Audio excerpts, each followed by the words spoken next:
வேணுமெனே திட்டமிட்டு திராவிட முன்னேற்ற கழகத்தைச் சேர்ந்த கவுன்சிலர்கள் எங்களுடைய பிரதான அதிமுக எதிர்க்கட்சி தலைவராக இருக்கிற திரு யாதவமூர்த்தி அவர்களை அவர் இந்த மாநகராட்சியில் இருக்கிற குறைபாடுகளை அந்த மாநகராட்சி கவுன்சில் கூட்டத்தில் பேசிக்கிட்ட பொழுது திட்டமிட்டு அவர் தாக்குறாங்க.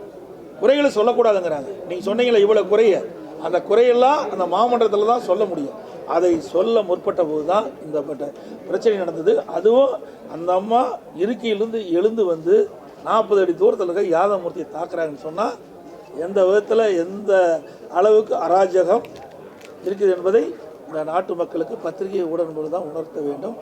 இன்னும் மக்களுடைய பிரச்சனை பேசுவதற்கு தான் அந்த மாமன்றம். அங்கே கூட பேசக்கூடாதுன்னு அங்கே வந்து அராஜகத்தை ரவுடிஸை வெளியிடுறாங்க.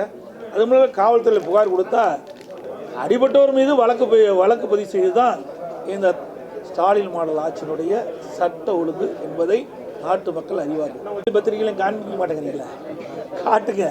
எங்களுடைய சுற்றுப்பயணம் எந்த அளவுக்கு வேகமாக விறுவிறுப்பாக மக்கள் எழுச்சி ஓடு இந்த சுற்றுப்பயண நிகழ்ச்சியில் பங்கு பெறார் என்பதையெல்லாம் ஊடகங்களும் பத்திரிகைகளும் தயவு செய்து வெளிச்சம் போட்டு காட்டினீங்களா இன்னும் எங்களுக்கே ஒரு மகிழ்ச்சியாக இருக்கும். ஏன்னா இந்த ஆட்சி அகற்றப்பட வேண்டும்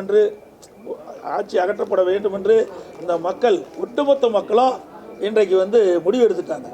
அதனால் மக்களுடைய எழுச்சி பார்க்கின்ற பொழுதே இந்த ஆட்சியை அகற்றப்படுவதற்குண்டான காரணம் நம்ம தெரிஞ்சிட்டோம். ஏன்னா இந்த ஆட்சியில் எந்த மக்களுக்கு எந்தவித நன்மையும் கிடைக்கல. நீங்கள் சொன்ன மாதிரி சட்ட ஒழுங்கு அடியோடு சீர்குலைந்து போச்சு.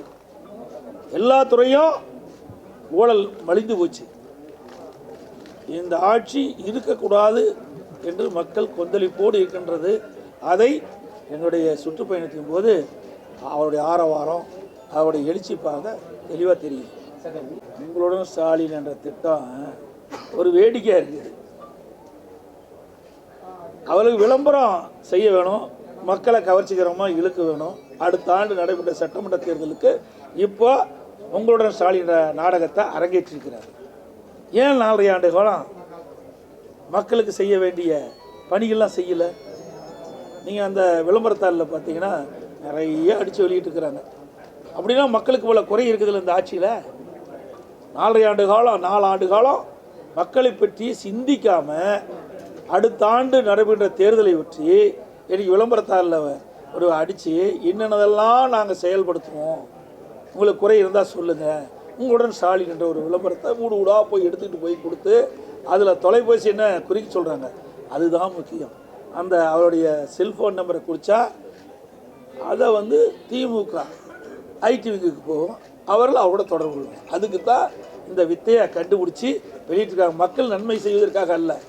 ஏற்கனவே அதிமுக ஆளுங்கட்சியாக இருக்கும்போது திராவிட முன்னேற்ற கழகம் தலைவர் ஸ்டாலின் எதிர்க்கட்சி தலைவராக இருக்கும்போது ஊராக போனார்.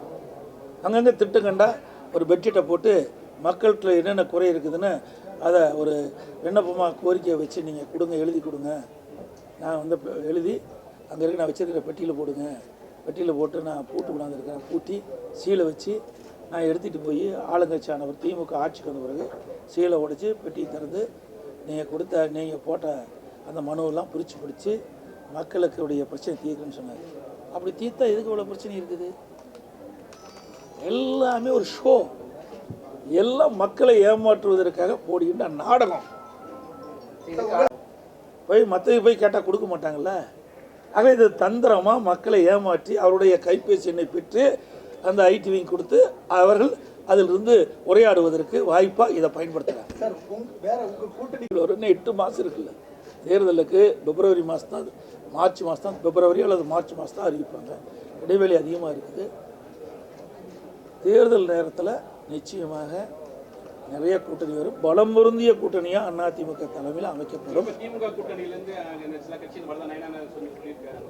அதாவது இப்போ இன்னும் அந்த வந்து எந்த ஒரு மற்ற கட்சிகள்லாம் இன்னும் முடிவு செய்யாமல் இருக்கிறாங்க. இன்னும் 8 மாதம் இருக்குது தேர்தல். 8 மாதத்துக்கு முந்தைய எந்த கட்சிகளுமே வந்து கூட்டணி, நாங்கள் பாரதிய ஜனதா கூட்டணி வச்சுருக்கிறோம். இன்னும் பல கட்சிகள் வந்து சேருவதற்கு வாய்ப்பு அதிகமாக இருக்கின்றது. அதிமுக தலைமையில் அமைக்கக்கூடிய கூட்டணி வலுவான கூட்டணி அமைக்கும், வெற்றி கூட்டணியாக இருக்கும்.